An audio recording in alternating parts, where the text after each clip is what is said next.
Dalam 12 tahun terakhir semenjak bisnis digital mulai bergerak naik, kita menyaksikan bahwa di dunia banyak sekali bisnis yang menjadi digital, menjadi light asset, dan bisnis digital itu menyelesaikan banyak masalah masyarakat dengan biaya murah. Sekarang, bisnis digital di dunia tumbuh dengan kecepatan penuh. Di Indonesia dalam 12 tahun ini sudah bisa memiliki 5 unicorn company atau perusahaan dengan valuasi di atas 1 billion US dollar atau sekitar 15 triliunan rupiah. Semenjak pandemi, maka bisnis digital meningkat tajam kebutuhannya. Di mana dalam 2 tahun terakhir di Tiongkok per minggu tumbuh 1 unicorn. Di Singapura 1 bulan tumbuh 1 unicorn. Begitu juga di India, 1 dalam setiap 2 bulan ada perusahaan unicorn bertumbuh baru di India. Sementara di Indonesia dalam 2 tahun ini belum lahir lagi unicorn baru. Entahlah 2 tahun ke depan. Kayaknya nggak ada juga tuh. Maklum, tidak ada yang mendukung, juga tidak ada roadmap niatan pejabat negara membangun bisnis digital anak bangsa di tanah air dengan dukungan kemudahan-kemudahan. Yang ada hanya pendiaman. Ini faktanya. Kalau dilihat dari sisi bisnis, bagaimana kita melihat hal ini? Apakah orang Indonesia itu tidak kreatif yang bisa membuat masalah besar diselesaikan dengan teknologi digital? Atau regulasi pemerintah yang memang terlalu fokus di politik dan terlalu memikirkan pencitraan sehingga lupa mengangkat sendi bernegara lainnya seperti ekonomi, budaya, sosial, pertahanan, dan keamanan? Terlalu politik, sangat politik,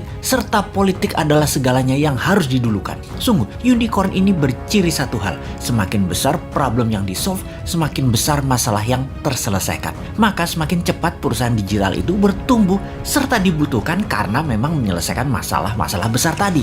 Apakah di Indonesia sudah tidak ada problem besar lagi? Apakah sudah banyak solusi yang dibuat? Atau malah kebijakan mengebiri banyak gerakan kreatif masyarakat? Contoh, data di lapangan ada puluhan ribu pendaftar minta sertifikasi BPOM yang sudah tahunan gak keluar. Bagaimana UKM mau maju kalau demikian?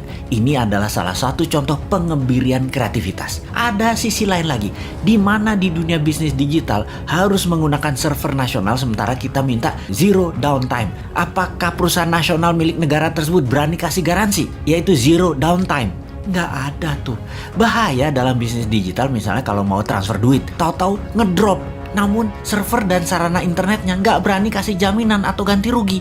Berat lah. Nah, itulah susahnya berbisnis dengan negara yang berbisnis, yaitu BUMN. Sementara server dan fasilitas dari luar negeri sudah lebih murah plus garansi zero downtime. Kalau lama mereka bayar penalti, tetapi nggak boleh dipakai.